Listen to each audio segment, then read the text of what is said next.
Cell theory.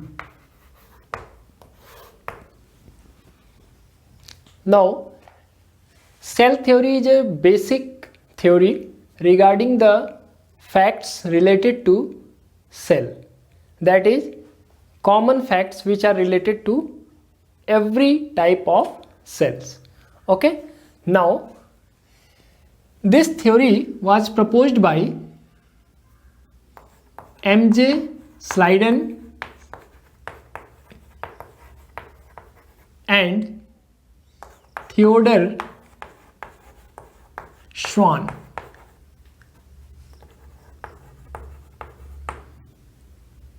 In 1838 and 1839. Actually, these were scientists who belonged to different stream of biology. M.J. Sliden was a botanist and Theodor Schwann was a zoologist. Okay. And both were from Germany. They both were German. Now, M.J. Sliden in 1838 and Theodor Schwann in 1839 independently. It means they were not working together. They were working separately. He was working on plants because he was botanist, and Schwann was working on animals, and they independently proposed theory regarding cell, but the conclusion of their theories were same. Okay, so collectively a common theory was formed which is called cell theory. So in cell theory, the facts are included on the basis of experiments of Sliden and Schwann. And one important thing is that they were not working together. They proposed cell theory independently. Means they were working separately, but the conclusion was same. The conclusion was same. What are the important facts which are included in the cell theory? So let us see. All organisms, whether plants or animals, are made up of cells. This is first point in cell theory. That is, no matter whether organism is plant or animal, the body of organism is made up of cells. It means the first fact which is concluded in cell theory is that cell is the smallest unit of structure of any organism, either plants or animals. It means cell is the basic constituent of life. If we say that that particular thing is a living thing, then it must have cell. Every living creature has cell. Okay. Second thing, cell is the smallest unit of structure of any organism. I have explained this fact. The body of any organism is ultimately made up of cells. Either organism may be unicellular, made up of single cell, or if organism is multicellular, then a number of cells collectively form the body of an organism. So we say that cell is the smallest unit of structure. Third point, cell is the smallest unit of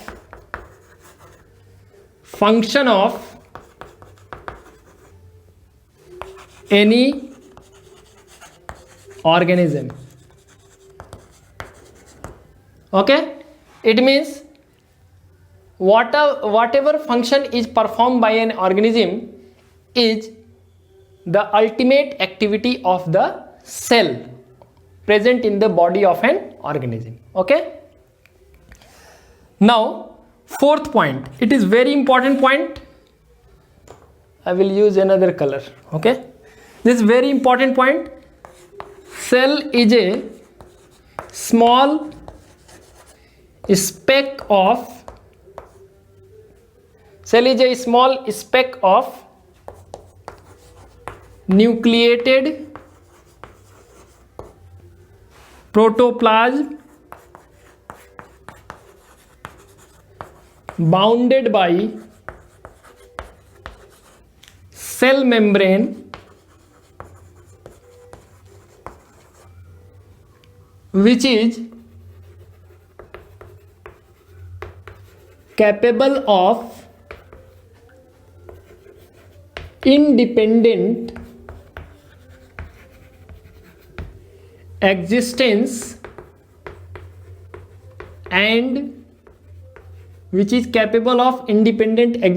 and perpetuation. Now this is very important point. Let us see. Cell is a small speck of nucleated protoplasm. It means we can think cell is like a packet of protoplasm consisting of nucleus. It means we can imagine cell like this. This is cell membrane.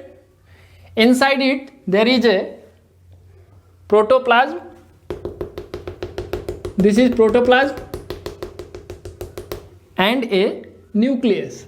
The nucleus also contains protoplasm. The portion of protoplasm is throughout the cell. It means inside the cell the protoplasm is distributed throughout. It means it is also present inside the nucleus and outside the nucleus, between nuclear membrane and the cell membrane. Okay, this is the fact which is included here. It is a small speck like a packet like structure of nucleated protoplasm. It means there is a protoplasm and a nucleus bounded by cell membrane. This is cell membrane, and this whole structure is capable of independent existence, means there is life, it can exist, and perpetuation means it can divide, it can form similar structures. This structure can divide to form similar structure. It can give rise to new structures which are similar to this structure. It means it can reproduce. So this is very important fact which is other than the definition of cell. These all things were included in the definition of cell, but this fact is different.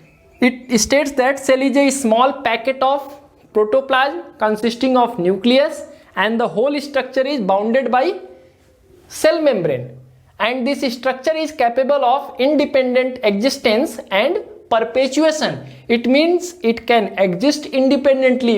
It means it is possible to have an organism with single cell. It means a cell can behave as a life, it can reproduce, it can form similar individuals.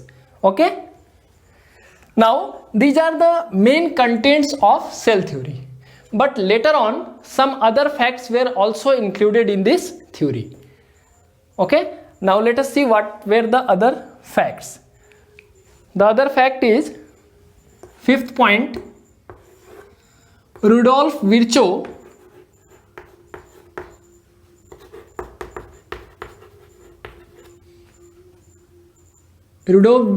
stated that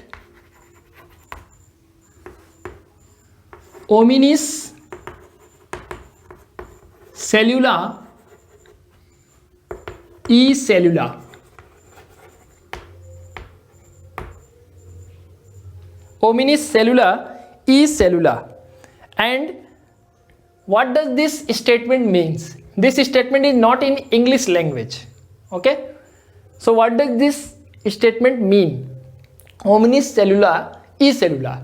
This statement means all cells arise from pre-existing cells. All cells arise from pre-existing cells. So this statement is also very important for examination. Usually it is asked that what does this mean? Omnis cellula e cellula.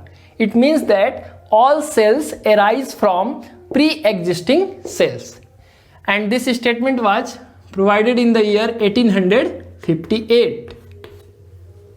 Omnis cellula e cellula. It means all cells arise from pre-existing cells.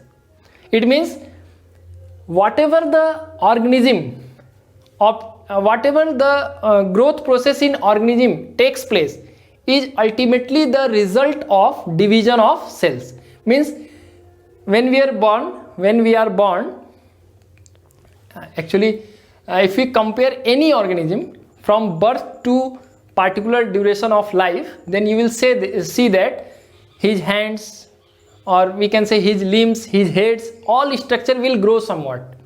And this process of growth actually involves the process of division of cells. If the number of cells increases, the structure will also grow. I have seen my photograph when I was a child. My fingers were very small, but now these fingers are quite large. So how did it happen? It happened because of cell division. Many cells are present now, but not at that time. At that time when I was born, or we can say when I was a child, my structures were quite small because the number of cells present in that structure were less as compared to today. So it is same in all organisms. It means the process of growth is ultimately the process of division of cells, and every cells are formed from the pre-existing cells. Means the cells which are present will divide and then they will form new cells. Okay, and this is ultimately the process of growth and repair. Means if your height increases, then the number of cells in your bones are increasing, the number of cells in the muscles are increasing. Okay, if you are injured accidentally, if you are injured and there is a cut on your hand, after some day that cut will be repaired. How does this process occur? This process occurs because the nearby cells divide and they cover the gap. So the process of division is ultimately the process of growth and repair of an organism. Okay, and after several studies, one more thing was included in this cell theory, and this is somewhat a chemical study of the cell. Okay, so what is the fact? I will write here. This is another fact which is included in cell theory. Chemical constituents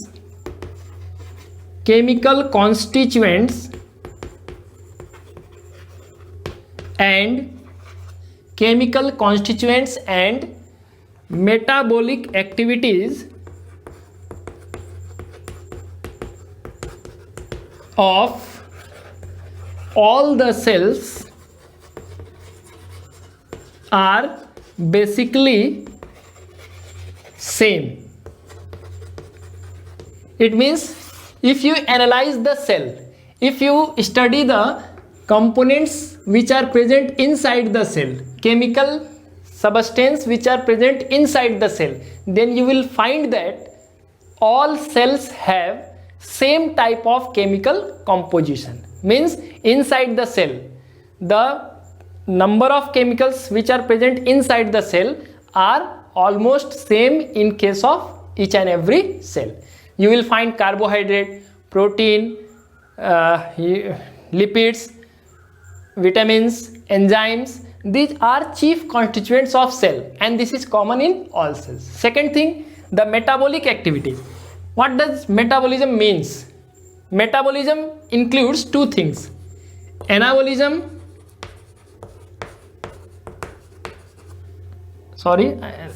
anabolism and catabolism.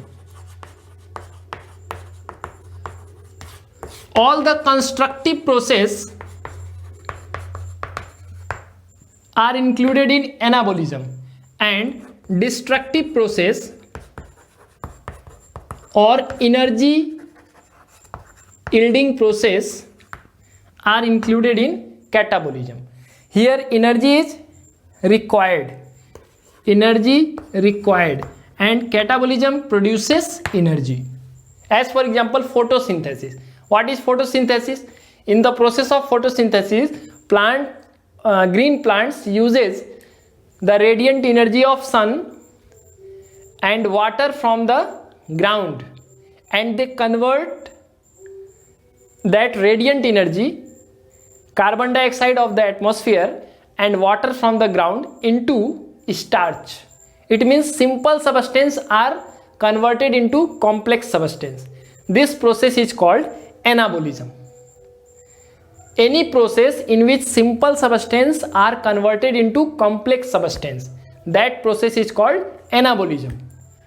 But if we talk about just opposite fact, that is the conversion of complex substance into simplest substance. As for example, we used to eat food. That food mainly consists of carbohydrate, proteins, fat and vitamins. Okay, so carbohydrate is main source of energy for our body. When we digest that carbohydrate with the help of our digestive system, the carbohydrate is ultimately broken into glucose, which is the smallest form of carbohydrate. Monosaccharide, it is a smallest form, or we can say simplest form of carbohydrate. So the process of breaking of complex substance into simple form is called catabolism, and just opposite, the process of formation of complex substance from simple substance, this is called anabolism. So we can represent it like this: anabolism, simple to complex, anabolism. And what is catabolism? In catabolism you will get complex to simple. This is catabolism. Okay, it will provide you energy and it will require energy. By the process of respiration, energy is produced, and that energy is used by an organism for the life activities. As for example, I am able to speak, I am able to move, I am able to do any type of activity because energy is produced in my cell, and that energy is produced by catabolism, that is respiration. Respiration is the process which produces energy and makes organism available to do different types of activities. Okay, so all the chemical constituents and metabolic activities, that is anabolism or catabolism, occurring in the cell are basically same. Okay, it doesn't matter whether the cell belongs to higher organism or to a lower organism, but the basic thing is same, that is basic metabolic activities, that is metabolism is same. Either you compare the cell of elephant with the cell of ant, or you compare the cell of lizard with the cell of any plant, you will find that almost all the metabolic activities are same, but they may occur in different forms. Okay, as for example, respiration is performed by animals, it is also performed by plants. Okay, the storage of food, it is a process which occurs in the cells of animal, and it is also the process which occurs in plant cell. So the chemical constituents and metabolic activities are basically same in all type of cells. Okay, so this is very important topic in this chapter, cell theory. I hope you must have understood all the facts which I have explained it. We can revise it in few minutes. The first thing is all organisms are made up of cells, whether they are animals or plants. Second thing is that cell is the smallest unit of structure of all organism. Third thing, cell is the smallest unit of function of all organism. Next, very important point, fourth point, cell is a small speck of nucleated protoplasm bounded by a cell membrane which is capable of independent existence and perpetuation. Next statement, which was given by Rudolf Virchow, hominis cellula e cellula. All cells arise from pre-existing cells. And the last fact, which is a fact based on experiment, that chemical constituents and metabolic activities of all the cells are same. So these are the facts which are included in cell theory. Okay. Now after cell theory we will discuss about protoplasm, because in this point here it is mentioned that cell is a small speck of nucleated protoplasm. So we must know what is protoplasm. After that we can study about the constituents of protoplasm, in which we will discuss about the nucleus.